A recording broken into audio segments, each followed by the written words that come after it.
How much does reputation matter? When it comes to choosing an attorney, it matters a lot. That's why folks across Wisconsin have trusted the attorneys at Habish, Habish, and Rotier for nearly 100 years. While they've built a national and statewide reputation for winning cases, here in Madison, they're your neighbors. Deeply rooted in the community, their attorneys are personally committed to helping clients recover with the kind of hometown service Madison knows and loves. For all types of personal injury cases, Habish is the name locals trust. Habish, Habish, and Rotier. National reputation, hometown service. Visit habish.com or call 1-800-2HABISH. Want some summer fun for a good cause? Loop the Lake is coming up Saturday, June 14th. It's a go-at-your-own-pace bike ride benefit for Clean Lakes Alliance, presented by Lake Ridge Bank. Riders start and end at Oberth Park and travel 13 miles clockwise around Lake Winona. And perk? Kids 10 and under ride free with a paid adult. You in? Sign up for Loop the Lake today. Go to cleanlakesalliance.org/loop-the-lake and use code BIKE10 to save 10%.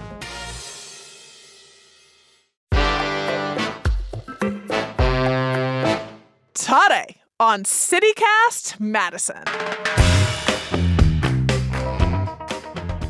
Meritor nurses went back to work this week after agreeing on a contract. The Wisconsin Historical Society breaks tradition by choosing to not fly the pride flag this month. And the popular Willy Street restaurant Ahan's co-owners are set to open a new bar. It's Friday, June 6th. I'm Bianca Martin, and here's what Madison's talking about.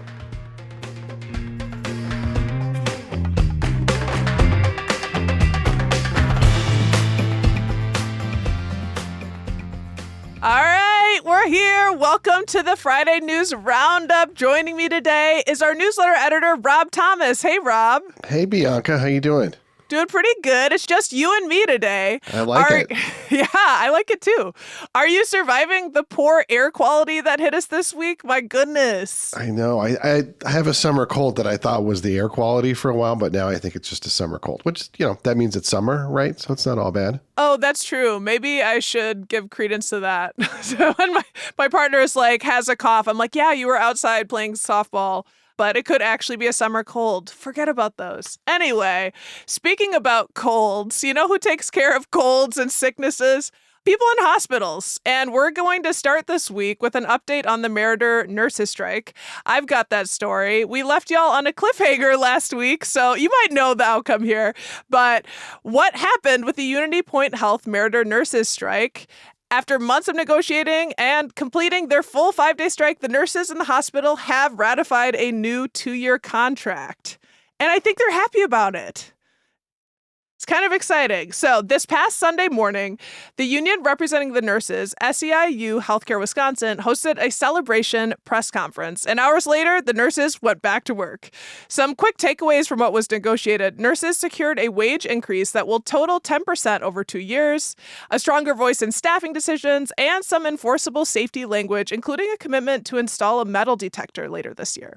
And it sounds like hospital leaders have praised the deal. Huzzah! So there's some good news there. We're starting on good news, Rob. For once. Yeah. This is an everybody wins scenario, right? Yes. And there's a lot more to get to with this story. And we got your back. We're giving you the big points today. But on Monday, we've got an episode dropping with the president of SEIU Wisconsin, who's also a nurse at that hospital, who kind of gets more into the story and gives more details. So that's a great conversation. Definitely listen on Monday if you want to learn more.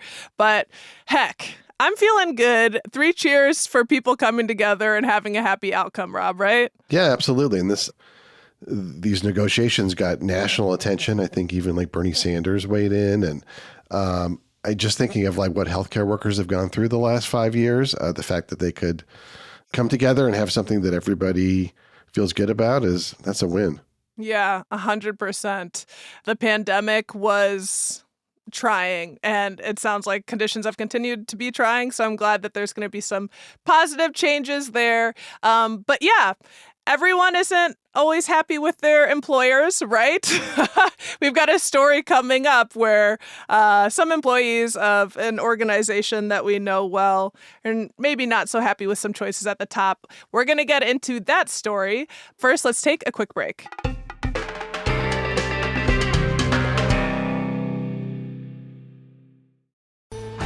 Do you need an entertaining spot for your next work event or birthday?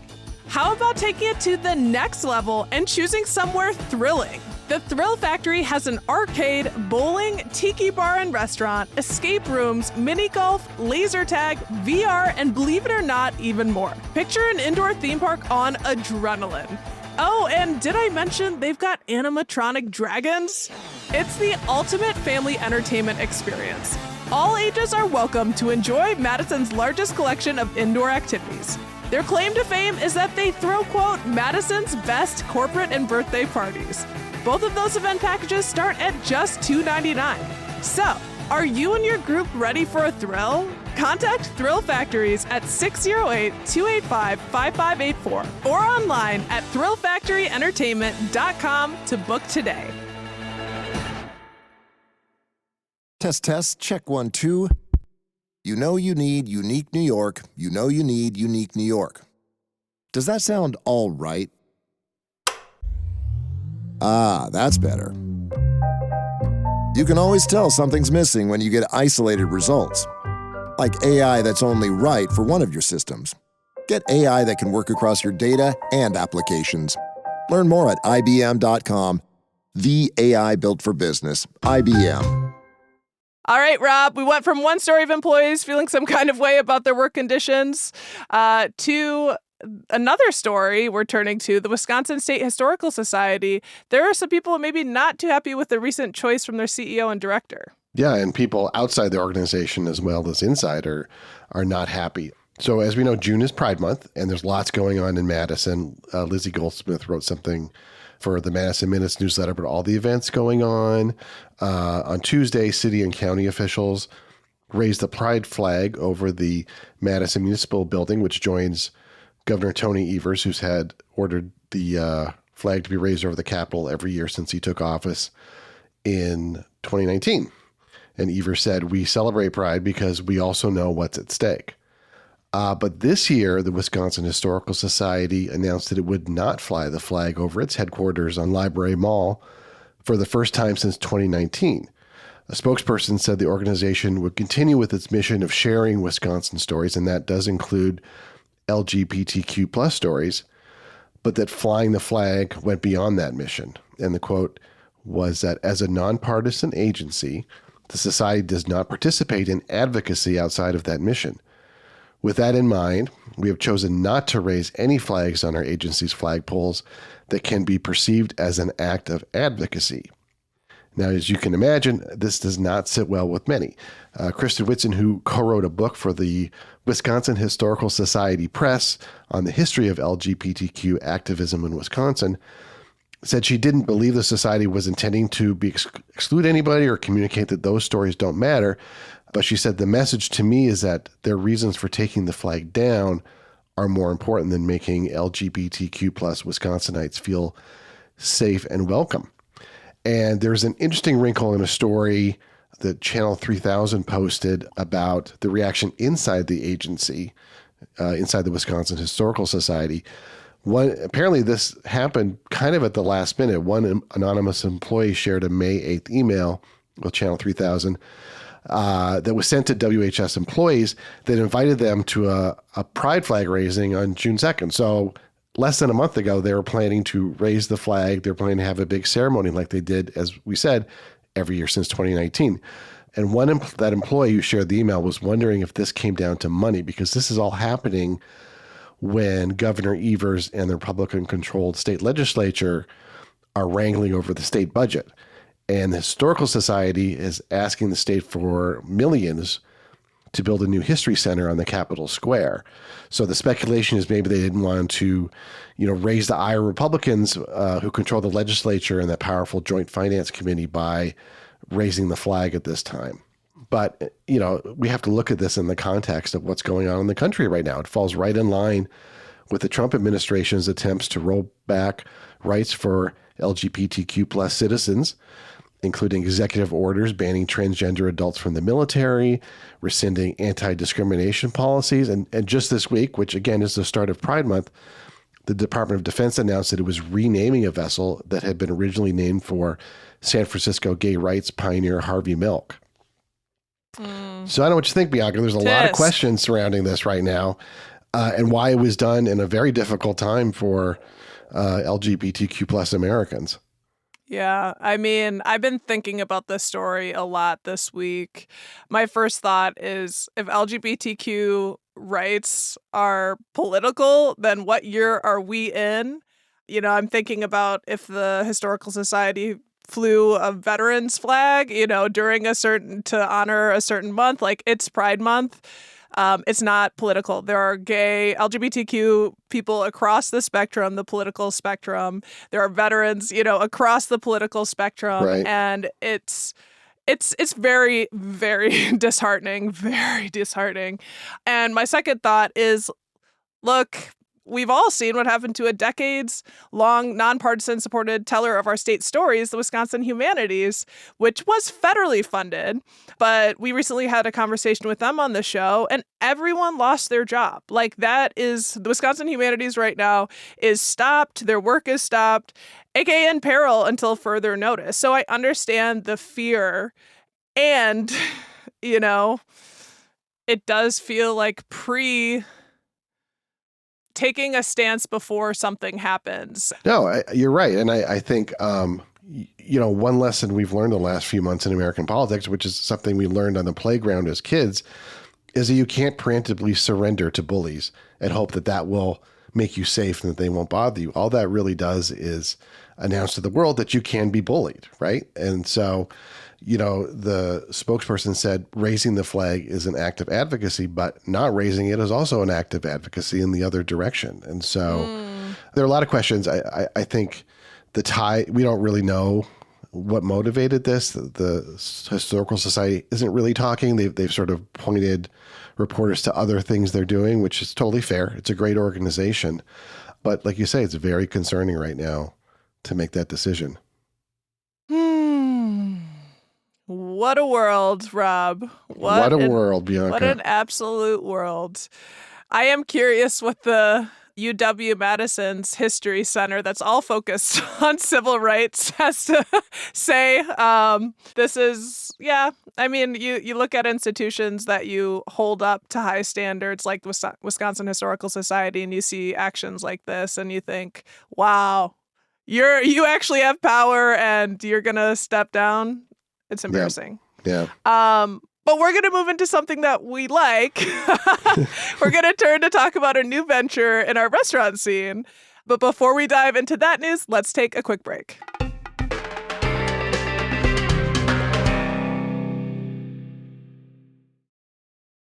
This episode is brought to you by Nespresso and Samra Origins by the Weekend Coffee Collection. Introducing Samra Origins. My collaboration with Nespresso is a connection to my roots, to my mother, Samra.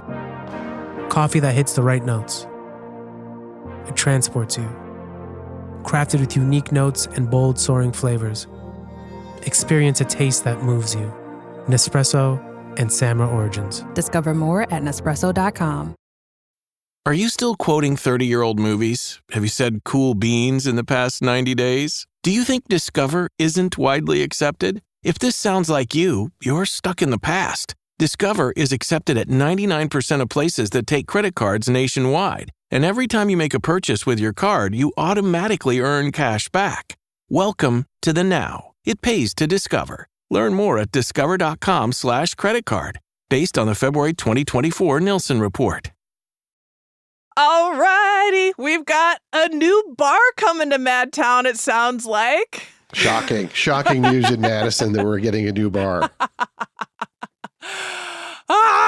It's just it. Yeah, a new bar, but it's a little bit more than just a bar. Yes. This one is coming from the co-owners of Ahan, that cool, busy Southeast Asian restaurant on Willy Street, an Overflow bar. So kind of an extension of their restaurant. Jamie and Chucky Brown Sukasume, Ahan's co-owners, are cleverly expanding once again because they are so darn popular. Their newer, larger location that they moved into on Willy Street in the fall of 2023 is still not big enough to serve the demand. And I've experienced it. I know that it's true, right? I've only eaten at the bar there. I've never had a table in my life. Yep. I've had a table a couple of times, but recently, actually, I went in, I was like, oh, you got to try Ahan. I'm coming in with my family. It's like, the wait is an hour and 15. And it's just like, I am so hungry right now. And we went over to Amma Kitchen and got a table, which was phenomenal. But Ahan, I'm sure they see that their business is going elsewhere. And now they're opening an Overflow bar. I do want to give some context to the success of Ahan. Jamie is a 2-time James Beard Awards semifinalist. We've interviewed her on the show. And she and her husband, Chucky, actually the duo were named this year as semifinalists together for the 2025 James Beard Award in Best Chef Midwest category. So they're getting a lot of recognition. They're doing stuff right. And now they're going to open an Overflow bar called Ba Lao. And the hopes is for them to open that mid-August. So not a million years away this summer. Taking over the vacancy in Taco Local. If you remember that, it closed late last year and it's right across the street. So this Overflow bar is, basically an option to give waitlisted guests somewhere to hang out, grab a drink before getting a table at Ahan. So I got this from a Madison Magazine story that says the bar is planned to offer drinks and a small selection of dinner fare. Small being the important word there. Apparently like 5 menu items, likely from or similar to Ahan's menu for those items. But it's going to be a smaller thing. You're not going to get the whole thing across the street. They're also going to be doing daytime drinks and eats, too. They're planning to serve boba tea drinks and lunch menu of grab-and-go items. So, Rob, are you excited about this? Very much. First of all, for the space, to have the Overflow space. Secondly, it seems like a very cool place on its own. And one thing I really like is this idea of having a place that changes in the course of the day, that it's like a sandwich and boba tea shop during the day and becomes a bar at night. I'm also thinking of the new Cafe Domestique on the west side, which becomes a wine bar, Glue in the evening. I love that idea of changing spaces and being flexible to different needs of the community, right? So it's a very cool idea. Yeah, clever, as we said, right? Yeah. They're being flexible. If you were to, they're obviously still deciding on what that little menu would be. Do you have a favorite dish from Ahan? Oh, golly. I can't remember offhand, to be honest with you. I think I had some skewers at the bar that were really good. Yeah. Great skewers. I would want the cow Todd, which I think it's like the fried rice balls. Oh, yeah. Right. Yeah, but we'll see. That's the excitement here. And my first thought when I heard the news was great. Frankly, they really, really need this. So I think Ahan's really taken off because they are good at what they're doing and the word is out. And we couldn't be happier for them because they offer so much to Madison. Their gorgeous food and drinks. They're a gift to our city. Yeah. And, it's been a success story because they started at that space where the Burr Oak is and they expanded to this new spot. And yeah, it's just really great to see them growing and people responding. Yes, we love your offerings. And while we're talking about offerings, we're going to turn to our member shout outs for the week, talking about people giving back or giving things to Madison that we love. Rob, why don't you start us off? Sure. Yeah. Sue T. Gave a shout out to the Madison Public Art Project. Their new mural continues to beautify Madison. And if you want to check it out, it's at 2200 Pennsylvania Avenue. And our next one is Keith N. They say, doing some spring cleaning, donate children's books to the Madison Reading Project. I love this one, and I love seeing the Madison Reading Projects travel in bus around town. I mean, nothing better. Get those summer reads, yeah. And finally, Gabe L. gave a shout out to the Capital Area Pickleball Association. Thwacking it up for Madison, particularly the organizers who put in a ton of time creating playing opportunities for all the rest of us. Gabe shouted out Mick W., Brian G., and Mark B., to name just a few. Well, this is great, Gabe, because now that's who we need to turn to for our episode on pickleball, because we've been talking about it, Yep. like, obviously. And hey, a big ol' CityCast Madison shout out to our newest neighbor, Ann W. Welcome to the neighborhood, Ann. Thank you for joining us. We love our neighborhood, and if you want to become a CityCast Madison neighbor, hey, you can. All you have to do is head to membership.citycast.fm. Join us, join the hood. We'd love to have you. And while we're talking about our hood, I just want to give a quick shout out to one of our neighbors, Steven. If you're listening, you came up to me at the Majestic Theater last week at the fantastic Valerie June show. And you introduced yourself, and I realized like 2 songs after you walked away that you, Steven, from what you shared, were likely the Steven who wrote a terribly kind message to me that you echoed in person. I was too shy to read it during the neighbor membership campaign, but I'm going to read a snippet of it now. You said, Bianca Martin is a super talented host. I listen to a lot of podcasts, and she is one of the most authentic podcast hosts. Miss Martin is gifted at interviewing and synthesizing the thoughts of guests and complex news coverage. I also love her sense of humor and clever descriptions on local news and people.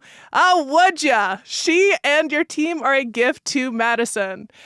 I can't tell you, Stephen, how much that message meant to me. I wish I had told you in person. I tried to find you, and then I also bounced because there's a big crowd.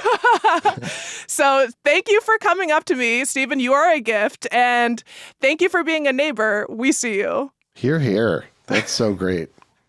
Yeah, and before we head out for the weekend, it's that time. Madison Magazine's Best of Madison Awards final voting round is live, and CityCast Madison is up for Best Local Podcast and Best Local News Website. Rob, I'm just grateful people nominated us for a 3rd year. How are you feeling? I totally agree. I mean, I think that's a real honor, and we're really happy and hope that people get out and vote in this last final round for us. Yeah, just like Steven's message, it's so great to feel like you're part of a community. We love doing the podcast, and I love doing the newsletter. But when you get that glow back from people that they like what you're doing, it really feels good. Yeah, it's out of this world. Like, y'all, we feel just like you do to be excited about our city and to care about our city and be connecting about what's happening. Like, it means something, and we really appreciate you. If you appreciate our work, if you value what we're doing and what we're bringing to your life, consider voting us Best of Madison. We'd love to keep the title. And honestly, it would be all of us keeping the title. Everyone in the neighborhood, everyone who listens. So, and reads. And if you do want to vote, we have put a link in our show notes. We have wrapped up the news this week, I think, Rob. I love working with you, and thanks for joining as always. Back at you, Bianca. This was fun.